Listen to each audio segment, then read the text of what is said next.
I like to ramble, ramble. I like to ramble, ramble. I like to ramble. Welcome to the innermost ramblings of Fiona. I'm Fiona and I like to ramble. It's actually been the way that I'm learning to get to know myself.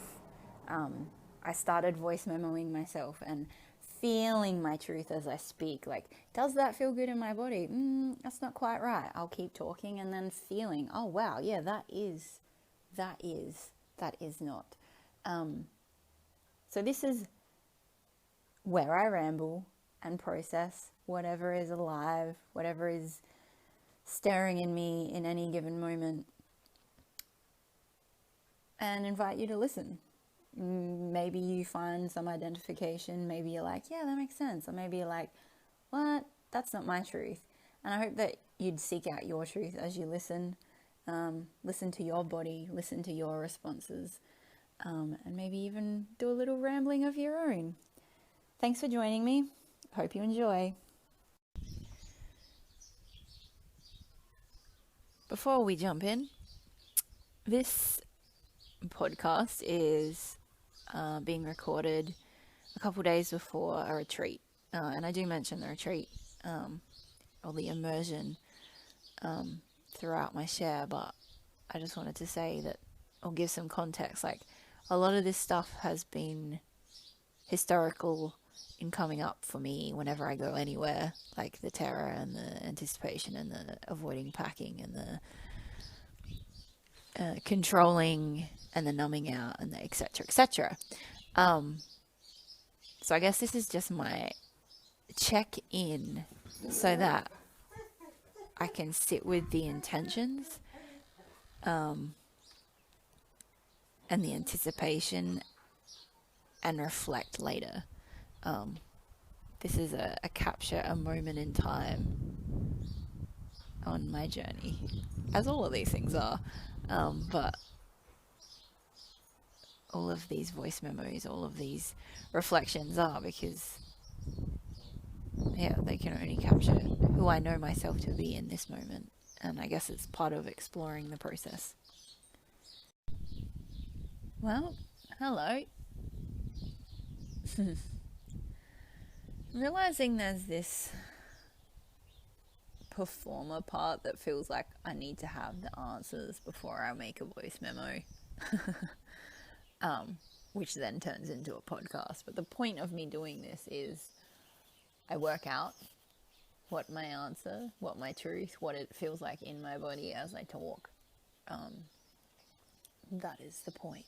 That is why I do these things to myself, and it has been a bit since I've kind of sat down. I feel like I am running 400 miles an hour from myself.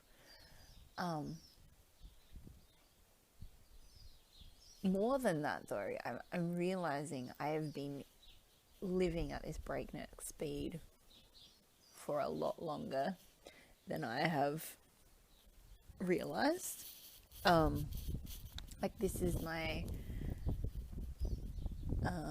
it's not my foundation, but it's like that buzzing energy level that seems to be happening in the background of my experience all the time.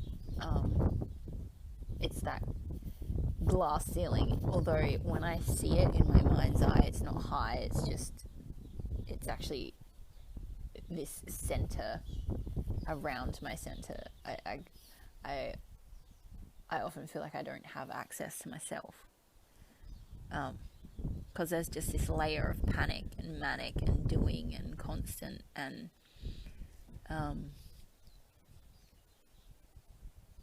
seeing it more the only way to come home to myself is to sit with it, and everything in me knows how to keep moving, knows how to clench, knows how to create productivity. In the last couple of days, I've just becoming aware of like how that productivity has been focused outwards, and like trying to get because I'm so disconnected from myself, I don't know what I want or need. It's a rowdy old vehicle.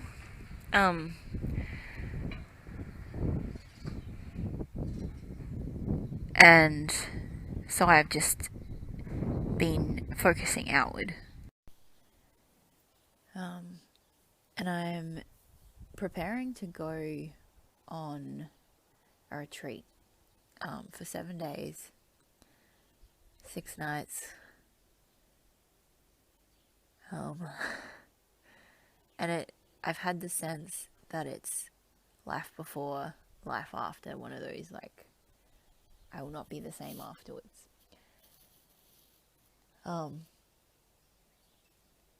And just this real desire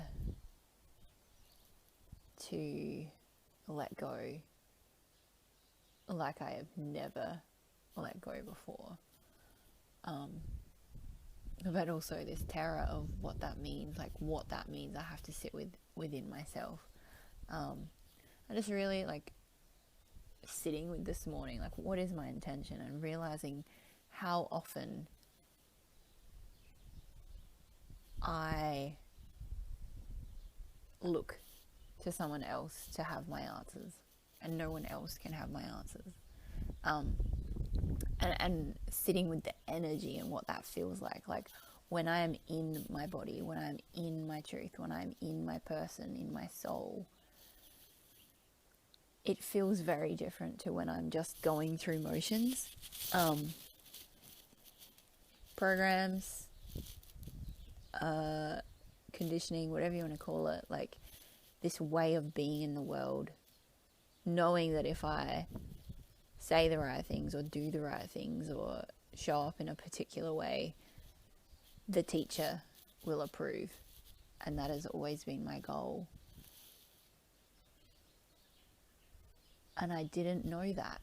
I didn't know the depth of that. Like I would have said,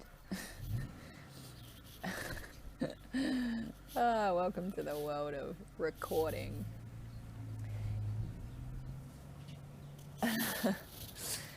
In the real world. I'm not going to edit that out.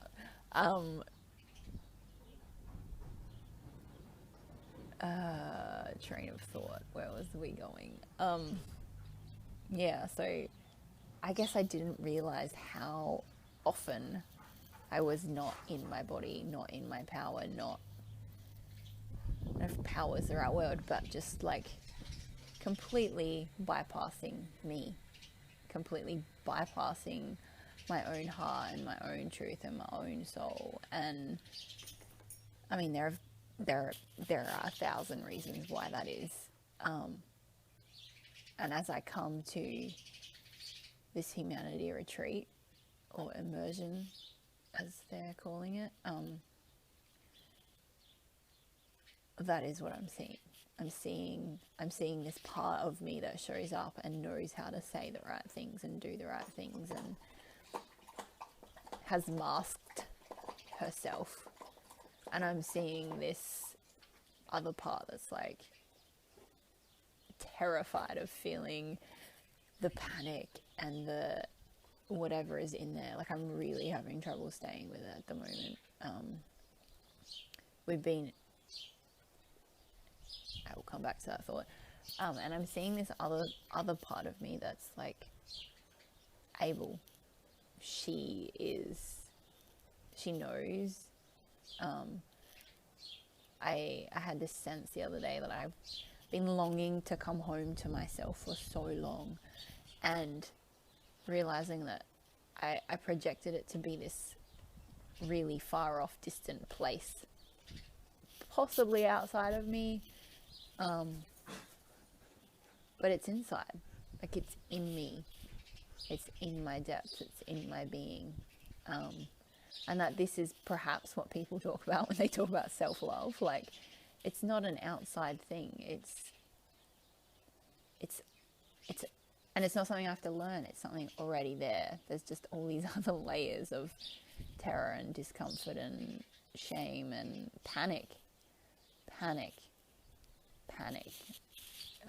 Protecting. Like, panic is my protector.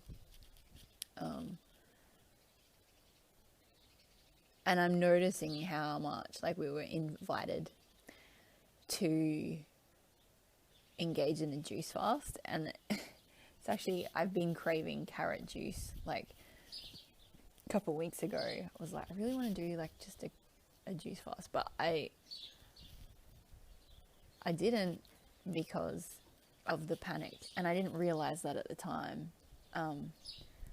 The way that I'm engaging with food at the moment is like, I can't even describe it. Like, I'd rather just be empty than have to feel all the things that come up when I engage with food and the kitchen and food preparations, and like, to sit down and be present with my food requires me to sit down and be present with myself. And I actually asked the question, like, how much juice should I be drinking, like, to sustain myself? And I was pointed back to my body. The invitation is in my body. Of course it is. I have so much trouble feeling the sensation of satiation. I think that's how you say it. Like, satisfaction, satiety, being satiated. I feel like I'm not saying that particularly correctly, but that's all right. Satisfied, not full, not still hungry, just that, like, I am nourished correctly with the right amount of things, the right amount of food, and I have created this dynamic where the only time and place I can eat is when I'm panicked. So I'll get so hungry that I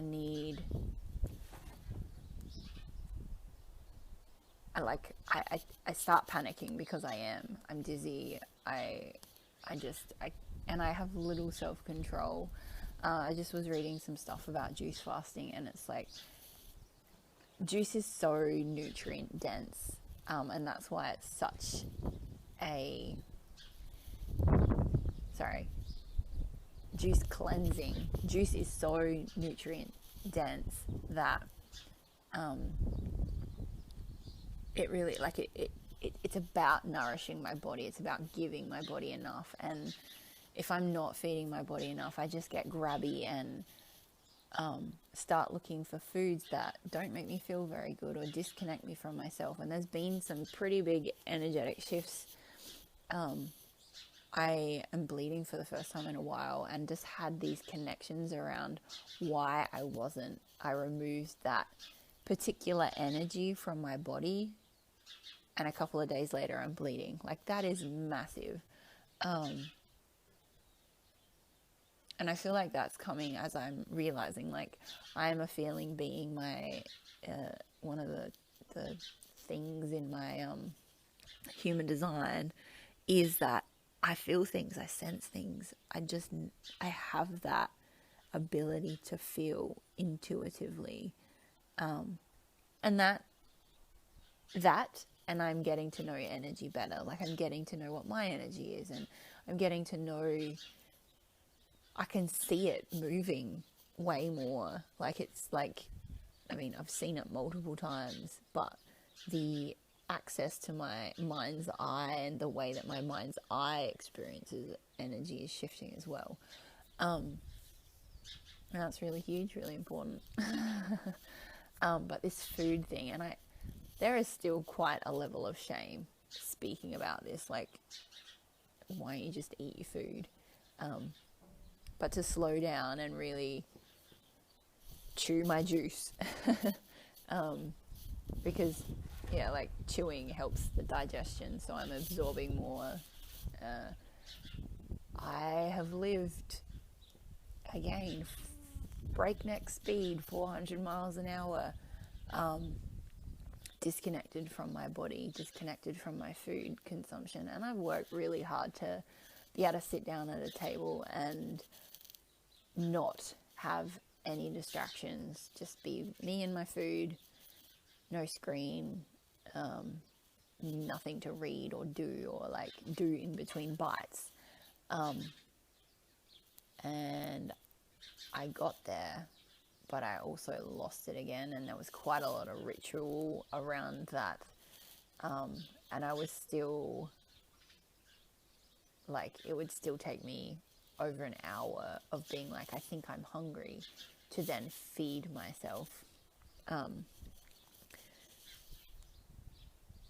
So there was still quite a level of disconnection. So just, this is not new. I am just now aware of the dynamic because I've been invited to engage with juice and see it as an invitation for cleansing and nourishing, and just realizing, like, I engage with food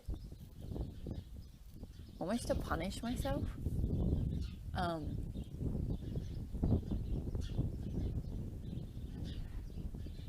It's definitely not an easy relationship. It's not an easy, and it triggers so much stuff. I was talking to my coach, and we were talking about food, like the dynamics around food, and just some of the stuff that happened for me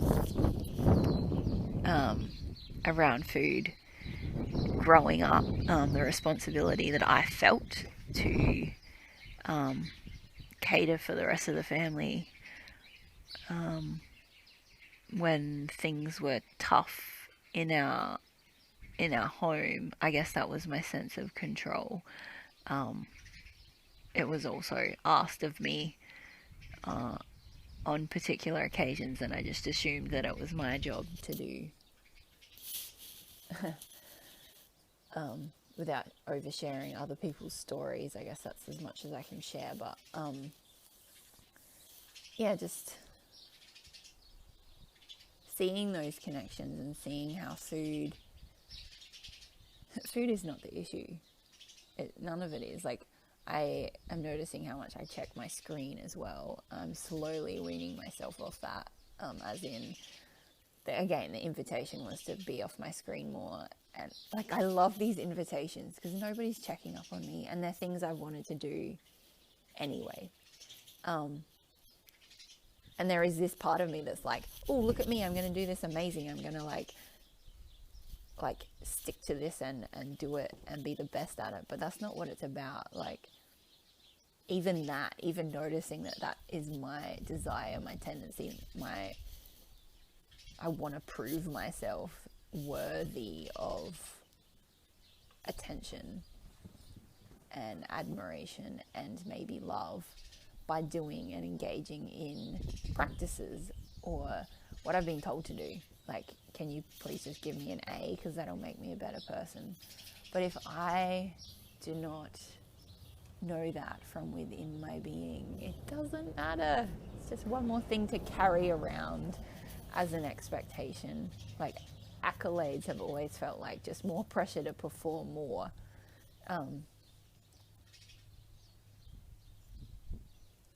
So being with those things as they come up and seeing them as invitations.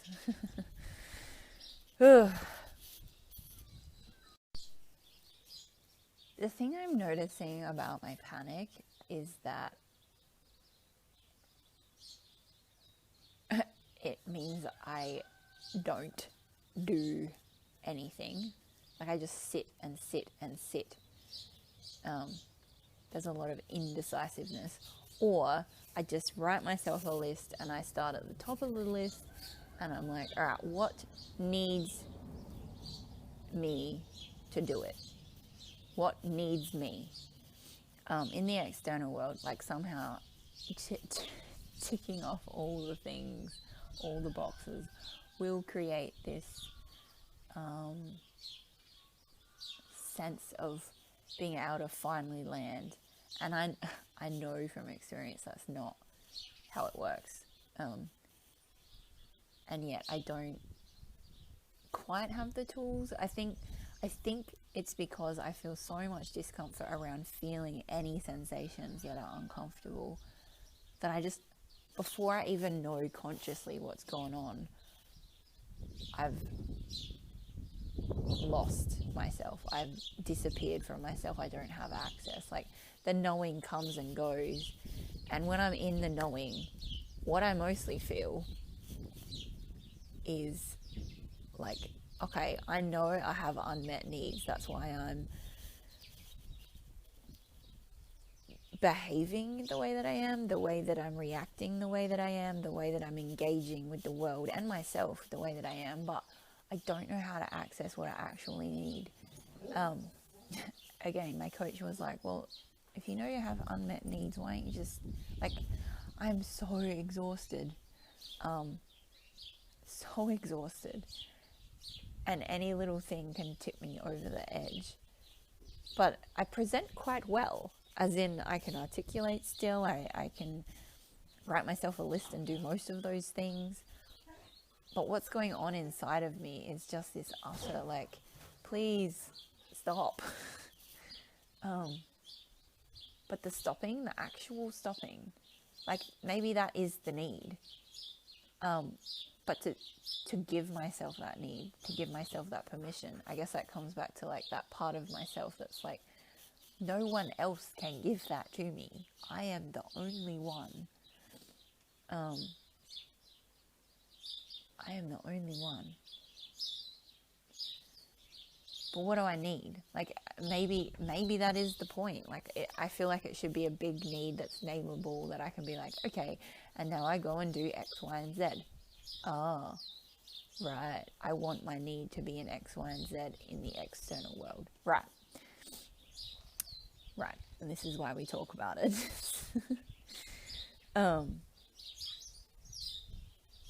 Whereas maybe sitting and just being, but staying present with it, not moving away from it. Like, the only way I'm going to change my unconscious behavior is to make it conscious. And I am in that stage, I think. Man, that feels really big. I want my need to be nameable and to be something I do in the outside world.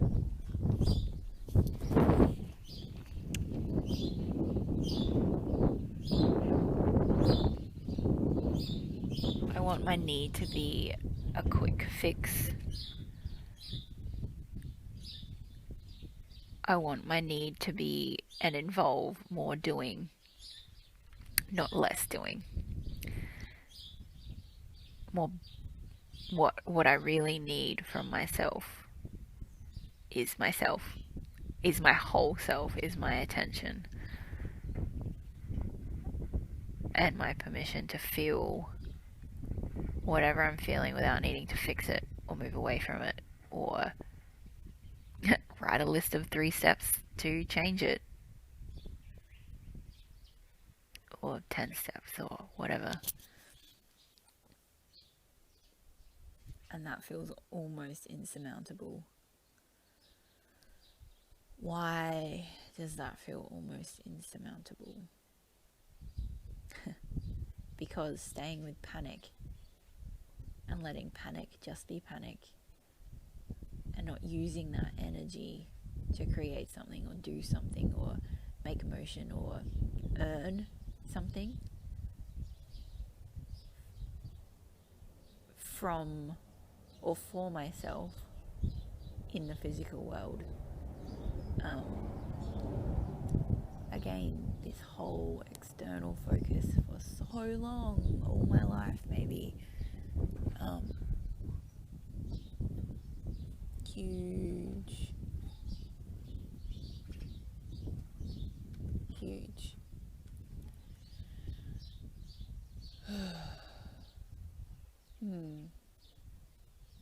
And that is where I am looking to go and sit for 7 days, right in the middle of my panic, whilst I am being witnessed and held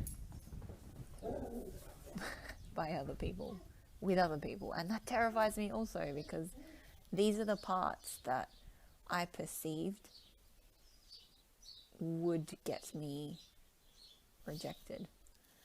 I actually pulled a card this morning about rejection. Like, I so often don't see other people or don't feel connected because I'm protecting myself from rejection, but that means I'm protecting myself from everything.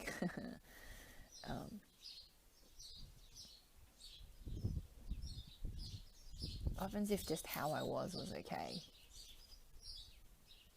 And that is the medicine, that is the magic, that is my magic and medicine to my own self, because no one can give that to me.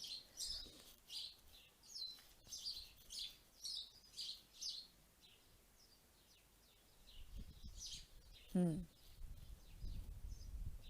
on that note, I'm going to leave this train of thought.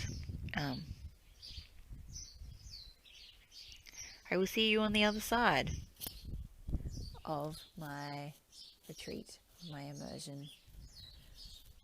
I'm kind of terrified and excited to see and meet myself in all the moments between now and then, but like on the other side in reflection. What words will I use? How will I see myself differently? How will I feel myself differently? How will I identify myself differently?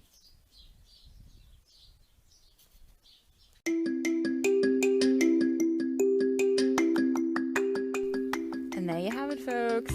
Another episode of the innermost ramblings of Fiona in the books. Thanks for coming along. Please like and subscribe and share and do all those things. And if you want to find me on socials in between time, you can find me at the _innermost_ramblings on Instagram, or check the show notes for other ways to connect.